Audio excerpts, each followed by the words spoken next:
Ասում եք, թե դուք ընտրություն չեք կեղծում։ Դուք ավելի վատ բան եք անում, դուք անտեսում եք ընտրության արդյունքները։ Դիմում եմ բոլոր միջազգային կառույցներին Հայաստանում ժողովրդավարության կայացման մակարդակը գնահատելիս հաշվի առնել նաև այս փաստարկները։ Գորիս 21 թվական հոկտեմբերի 17 կայանալիք տիմընտրություններին ընդառաջ Հայաստան Դաշինքի ցանկով ԱԺ պատգամավոր տիմընտրություններին մասնակցության հայտ ներկայացրած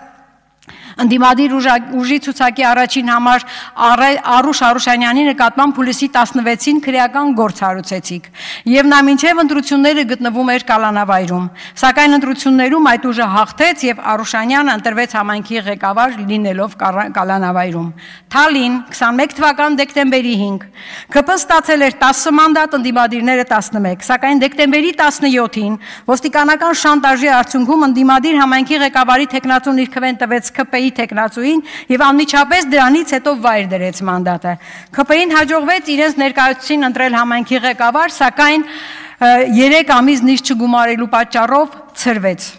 Նշանակվեց արտահերթ ընտրություններ Վանաձոր 21 թվական դեկտեմբերի 5 մինչև օրս 4 տարի շարունակ ԿՊ-ն Վանաձորցուց գողացել է իր ընտրությամբ համայնքի ղեկավար ունենալու իրավունքը ինչու Ով է վարչապետը ժողովրդի իրավունքի դիմաց ընտրության դիմաց իրական ժողովրդավարության պարագայում ոչ մեկը Իսկ ԿՊ-ի պարագայում փաստորեն իր ճաշակով է նշանակվում թե եւ ոչ թե ընտրվում քաղաքապետ Վարդենիս 21 թվական դեկտեմբերի 5 ԿՊ-ն ստացել էր 13 մանդատ ընդդիմադիրները 14 փորձ արվեց խանգարել համայնքի ղեկավարի լիազորությունների ստանձնման նիստի կայացմանը համայնքի ղեկավարի երթման արարողությանը չթողնելով ավականիներին մտնել քաղաքապետարանի շենք գողացվեց Վարդենիսի համայնքապետի աշխատասենյակի բանալին ու կնիքը Դրանք պահվեցին չհրկիզվող պահարանում եւ կապարակնքվեցին եւ դրանով փորձում էին ավականու նիստի որոշումը համարել չընդունված, քանի որ այն կնքված չէր։ Բերտ 22 թվական սեպտեմբերի 25 Ընդդիմադիր ուժերի հաղթանակից հետո նրանց կողմից առաջադրված համայնքի ղեկավարի տեխնացուն գտնվում էր կալանավայրում Նրա նկատմամբ քրեական գործ էր հարուցվել արդեն օգոստոսին Հաղթանակից հետո նա վայր դրեց իր մանդատը եւ ցուցակում հաջորդ անդամը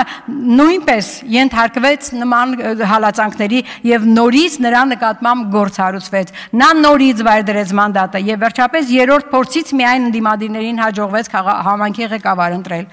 Անի 22 թվական սեպտեմբերի 25 հաղթեց քրեական հետապնդման ենթարկվող մեկ այլ տեխնացու նրա դեմ քրեական գործ էր հարուցվել համայնքապետի հրաժարականի պահանջով տեղի ունեցած բողոքի ակցիաներից հետո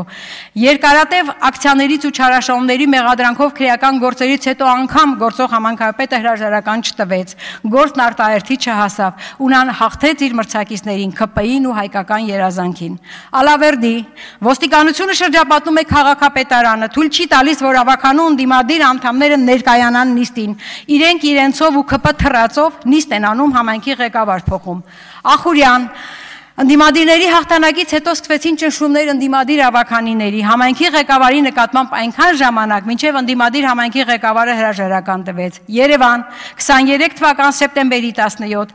Իշխանական ու իշխանամետ ուժերը ունեցան 32, ոչ իշխանամետները 33 մանդատ։ Իշխանական ուժին հաջողվեց հրավիրել համայնքի ղեկավարի ընտրության իրավազոր նիստ եւ իրենց 32 մանդատով ընտրել համայնքի ղեկավար, սակայն համայնքի ղեկավարի լիազորությունների ստանձնման նիստը այդպես էլ քվորում չհավաքեց, իրավազոր չէր նիստը, սակայն այդ ամենը չխանգարեց ԿՊ ներկայացուցիչ համայնքի ղեկավարին չստանձնելով լիազորությունները օգտվել այդ լիազորություններից։ Փարաքար սպանվում է ընդդիմադիր համայնքի ղեկավարը եւ ուղիղ հաջորդ օրը վարչապետը այն բնութագրում է որպես վրեժխնդրություն ու իրավապահ մարմինները այդ բարկացը դիտարկում են որպես միակ ու անհերքելի, ինչպես Ազատի կացարանում 15 զինվորի կյանք խլած հրդեհի դեպքում։ Այդ ինչպես է ստացվում։ Կարող է ձեր վարչապետը պայծառատես է, թե կարող եմ ողջամիտ կասկած ունենալ, որ ինքը նախապես տեղյակ է եղել դեպքերից։ Գյումրի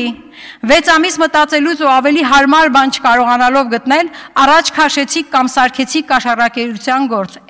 Շոուն ինչի համար էր։ Այդքան ոստիկանական ուժի կենտրոնացումն ինչի համար էր։ Նրանց վրա ձեր իսկ ներկայացրած կաշառակերության գործի գումարից մի քանի անգամ ավել ծախսելն ինչի համար էր։ Գործ կար կասկած կար, հրավիրեիք համապատասխան կառույց, հարցաքննեիք, բայց առանց շոուի։ Տեղի ունեցածը ուղղակի հարձակում էր ժողովրդի քվեի վրա։ Դուք չեք հանդուրժում ժողովրդի ընտրությունը, տեղական ինքնակառավարումը։